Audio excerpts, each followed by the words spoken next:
Assalamualaikum warahmatullahi wabarakatuh. Sebelumnya perkenalkan, nama saya Firat Jami Alizi, NRP 0820040061 dari kelas DP3B.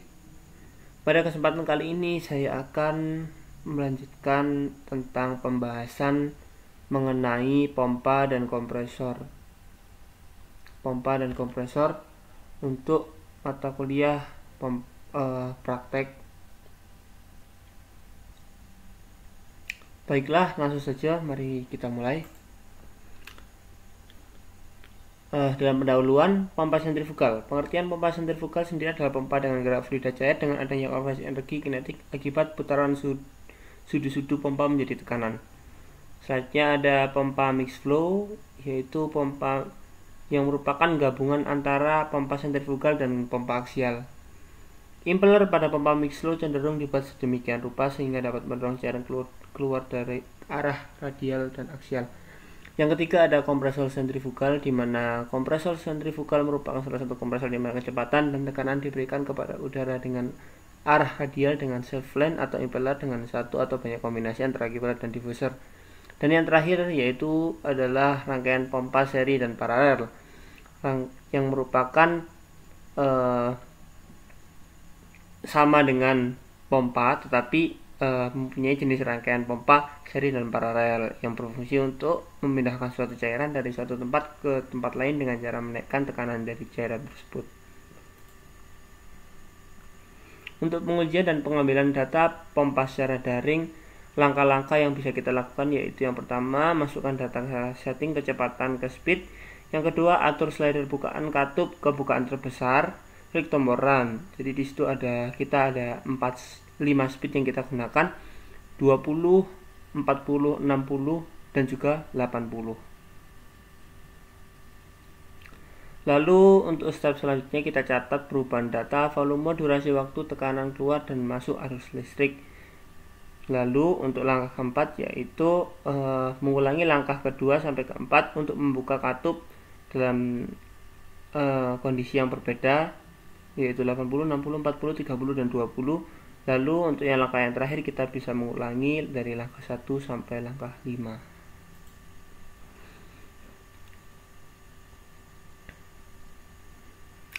Pompa sentrifugal, pengujian dan pengambilan data secara luring.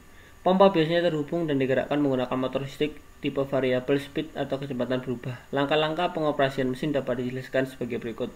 Yang pertama yaitu buka gate valve untuk mengosongkan collecting tank. Lalu tutup gate valve setelah collecting tank kosong, buka penuh delivery valve, jalankan pump dan setting kecepatannya, variasikan bukaan delivery valve. Untuk setiap variasi bukaan delivery valve dari buka penuh hingga tutup penuh, tutup gate valve pada collecting tank, ukur laju kenaikan volume di collecting tank menggunakan penggaris Y, ukur tekanan pada pressure gauge dan vacuum gauge. Ulangi langkah 3 dan hingga langkah 5 untuk kecepatan putar yang berbeda. Nah, berikut ini merupakan hasil pengambilan data yang dilakukan secara daring pada pompa sentrifugal. Nah, di sini kita melakukan 5 speed pada setiap kecepatan pada setiap RPM-nya kita lakukan 5 bukaan katup, yaitu mulai dari 20, 30, 40, 60 dan 80.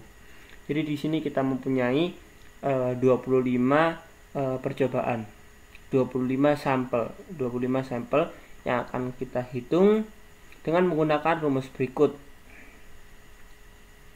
Pada pengolahan data pompa sentrifugal, kita sebaiknya menggunakan satuan SI untuk memudahkan kita. Selanjutnya kita bisa menghitung debit aliran fluida untuk setiap titik data dengan menggunakan rumus Q debit sama dengan delta V per delta T. Lalu kita bisa menghitung delta P nya, menghitung beda tekanan discharge dan suction dengan rumus P keluar dikurangi P masuk, dan kita bisa menghitung head nya dengan menggunakan rumus delta P per rho G. Selanjutnya kita bisa menghitung daya pompa menggunakan rumus rho GH Q, atau bisa juga kita gunakan sebagai Q kali delta P. Lalu untuk menghitung daya mekanik di suplai motor kita menggunakan rumus akar 3 VI. Lalu untuk menghitung efisiensi kita menggunakan rumus pH atau daya hidrolik per daya mekanik dikali 100%. Untuk langkah terakhir kita bisa menggunakan hasil tersebut untuk membuat tabel berdasarkan perhitungan dari tiap-tiap titik data yang akan menjadi grafik delta P terhadap Q, grafik H terhadap Q, grafik P hidrolik pompa terhadap Q, grafik mekanik pompa, mekanik motor terhadap Q, dan grafik efisiensi terhadap Q. Nah, berikut merupakan hasil pengolahan data yang berhasil kita dapatkan. Di situ bisa kita lihat hasil dari head pompa, daya hidrolik pompa, daya mekanik motor, serta efisiensi yang dihasilkan oleh pompa tersebut. Karakteristik dari pompa sentrifugal, kelebihannya jumlah putaran tinggi sehingga memberikan kemungkinan untuk pergerakan langsung oleh sebuah elektromotor atau turbin. Bila konstruksinya disesuaikan, maka akan memberi kemungkinan untuk mengerjakan zat-zat yang mengandung kotoran. Kekurangan dari pompa sentrifugal sendiri yaitu rendemen lebih rendah, terutama pada volume kecil dengan daya dorong yang terbesar.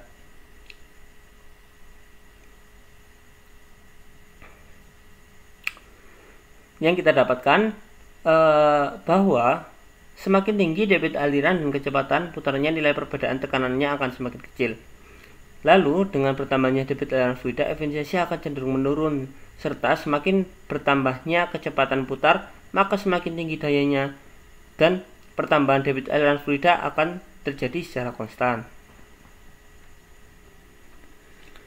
Untuk pengujian dan pengambilan data pompa secara daring mempunyai prosedur yang sama dengan pompa sentrifugal.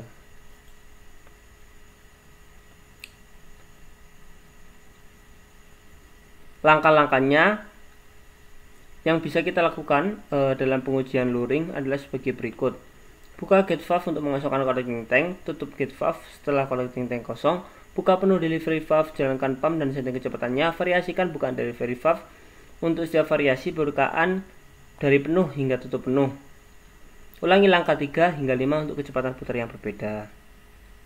Berikut ini merupakan hasil dari pengambilan data secara daring pada pompa mix flow.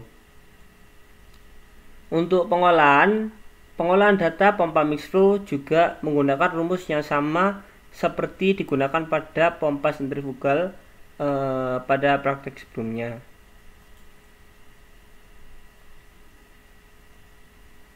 Nah, bisa kita lihat di sini menggunakan rumus yang sama dengan praktek pompa sentrifugal sebelumnya, dan akan menghasilkan grafik yang sama juga, yaitu perbandingan antara delta P dengan Q, perbandingan grafik H dengan Q, perbandingan grafik hidrolik pompa dengan Q, perbandingan grafik mekanik motor dengan Q, serta perbandingan grafik efisiensi dengan Q.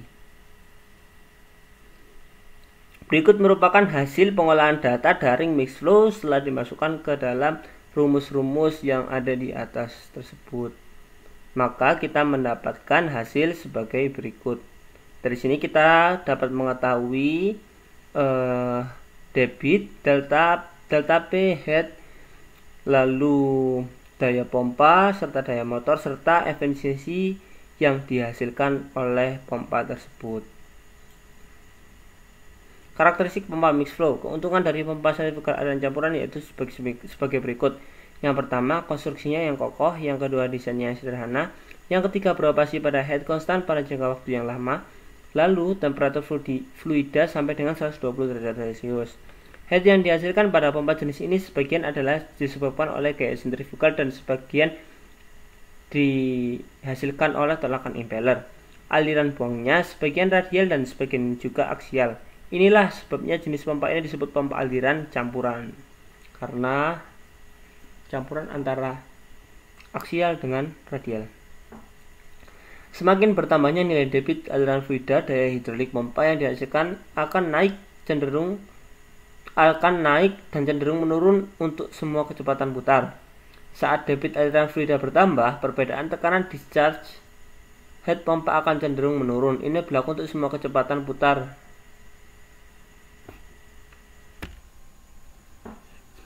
Dalam pengambilan dan pengujian data secara daring, langkah-langkah yang bisa kita lakukan adalah sebagai berikut. Yang pertama, masukkan data setting kecepatan. Yang kedua, atur slider bukaan katup, klik tombol run. Yang ketiga, catat data perubahan volume, durasi waktu, tekanan masuk dan tekanan keluar, serta arus listrik. Yang keempat, ulangi langkah 2, 3, dan 4 untuk bukaan katup sebanyak 5 kali. Yang kelima, ulangi langkah 1 sampai dengan 5. Pada proses pengujian dan pengambilan data secara luring, hal yang dapat dilakukan adalah sebagai berikut. Yang pertama, buka penuh katup discharge, lalu jalankan motor dan kompresor, catat tekanan dan temperatur junction dan discharge, catat beda ketinggian di vaturimeter, variasikan bukaan katup discharge dari terbuka penuh hingga tertutup penuh, catat data seperti di bukaan 3 dan 4 untuk setiap variasi bukaan, serta ulangi langkah 3 hingga 5 untuk kecepatan putar yang berbeda. Berikut ini hasil dari pengambilan data daring kompresor sentrifugal yang kita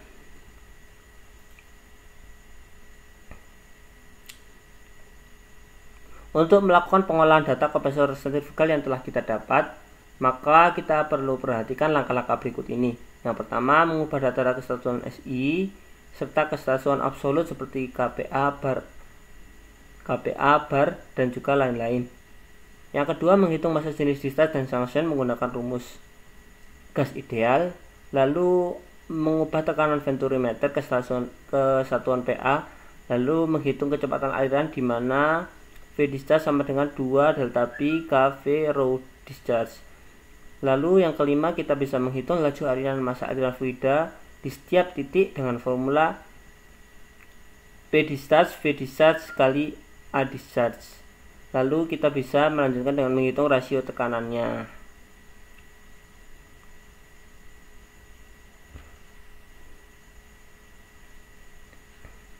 Untuk langkah selanjutnya, kita bisa menghitung temperatur isotropik yang keluar di mana koefisiennya yaitu 1,4. Lalu langkah ke-8, kita bisa menghitung head isotropiknya dengan menggunakan rumus berikut dan menghitung kerja isotropik daya aktual ditentukan dari tabel sifat udara.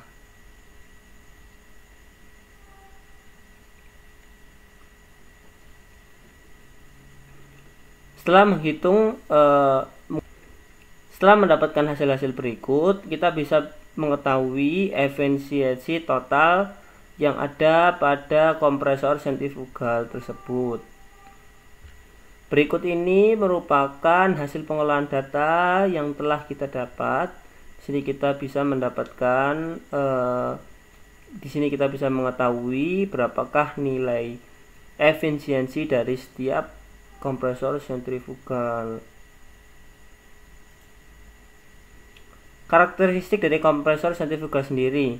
Untuk keuntungannya, efisiensi tinggi mendekati kompresor bolak-balik 2 tahap. Lalu bisa mencapai tekanan hingga 1200 psi, dirancang untuk memberikan udara bebas pelumas serta tidak membutuhkan pondasi khusus. Untuk kerugian dari kompresor sentrifugal sendiri, biaya awal yang membutuhkan biaya yang cukup tinggi. Lalu sistem pemantauan dan kontrol yang rumit. Kecepatan rasional tinggi membutuhkan batalan khusus dan keterangan canggih serta pemantauan jarak serta pertimbangan perawatan yang lebih dikhususkan dan membutuhkan biaya yang lebih tentunya. Untuk selanjutnya, berikut merupakan prosedur pengujian dan pengambilan data yang bisa dilakukan secara daring.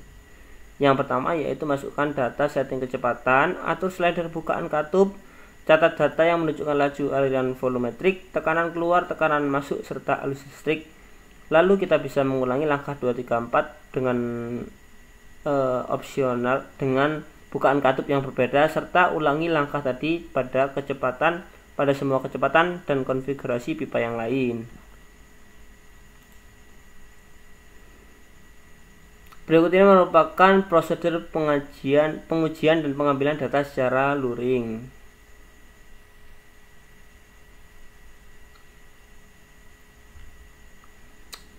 Pada pompa seri, langkah-langkah pengujian yang bisa dilakukan yaitu yang pertama, memastikan mesin dalam kondisi mati. Lalu atur katup dengan konfigurasi berikut: buka V1, tutup V2, buka V3, tutup V4, dan buka V5.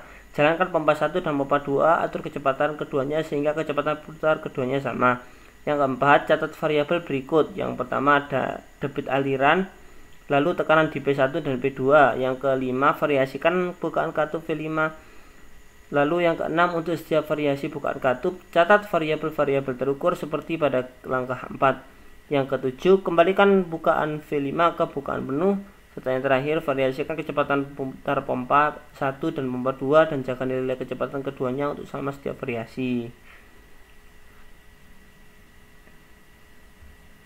Di sini untuk pengambilan prosedur pompa secara luring pada pipa paralel memiliki langkah-langkah yang juga sama.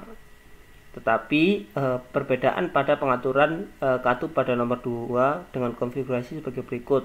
Jika pompa paralel, buka V1, buka V2, tutup V3, buka V4 dan buka V5. Berikut ini merupakan hasil pengambilan data daring pompa seri yang kita dapatkan. Lalu berikut merupakan pengambilan data daring pompa paralel yang kita dapatkan. Untuk pengolahan data pipa seri dan paralel menggunakan rumus-rumus berikut ini. Yang pertama, kita pastikan satuannya menggunakan satuan SI standar internasional, satuan internasional. Lalu kita menghitung beda tekanan discharge, lalu menghitung head pompa yang dihasilkan, lalu menghitung daya pompa hidrolik pompa dengan menggunakan rumus Rho GHG, lalu menghitung daya mekanik suplai motor masing-masing pompa. Lalu kita dapat mengetahui efisiensi yang dihasilkan oleh pompa tersebut dan membuat perbandingan grafiknya. Berikut merupakan hasil pengolahan data dari pompa seri yang telah didapat. Dan dari data tersebut dapat kita ketahui nilai efisiensi pada setiap percobaan yang dilakukan pada bukaan katup tertentu dan speed yang telah ditentukan. Berikut merupakan hasil pengolahan data pompa paralel. Di sini kita bisa mengetahui tingkat efisiensinya. Untuk karakteristik dari pompa seri paralel sendiri, tujuan pompa dipasang seri adalah untuk meningkatkan tekanan pada jaringan pompa. Tujuan pompa dipasang secara paralel adalah untuk menambah kapasitas debit untuk menghemat listrik dan mengatur hidup matinya pompa sesuai dengan debit air yang diperlukan. Nah, pada saat ini kita masuki pada soal nomor 4, di mana jika diameter rotor pompa pada modul 1 diganti dengan 7,5 inch dan diameter rotor pompa mixer modul 2 diganti dengan 12 inch. Berdasarkan data head dan debit hasil, kemudian dapat kita tentukan bahwa untuk mencari head spesifik kita bisa menggunakan rumus-rumus yang ada di bawah ini. Dengan begitu kita bisa mendapatkan hasil pengolahan pompa setelah kita memasukkan nilai tersebut.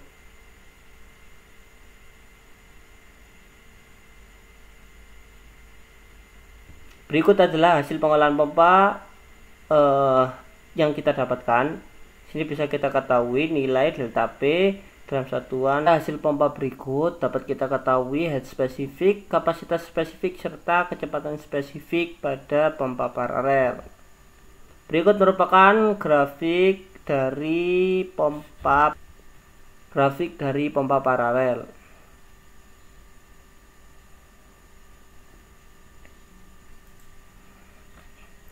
Kesimpulannya, nilai debit aliran fluida pada katup akan sama naik seiring dengan kenaikan kecepatan putar. Lalu nilai head pompa pada kecepatan yang naik dengan penurunan debit aliran fluida dan penurunan katup. Untuk katup yang sama, head pompa naik dengan kenaikan kecepatan yang sama. Nilai daya hidrolik pompa pada kecepatan yang sama turun dengan penurunan debit aliran fluida dan penurunan katup. Untuk katup yang sama, daya hidrolik pompa naik dengan kenaikan kecepatan putar. Lalu, nilai daya mekanik motor pada kecepatan yang sama turun dengan penurunan debit aliran fluida dan penurunan katup. Untuk katup yang sama, daya mekanik motor naik dengan kenaikan kecepatan putar.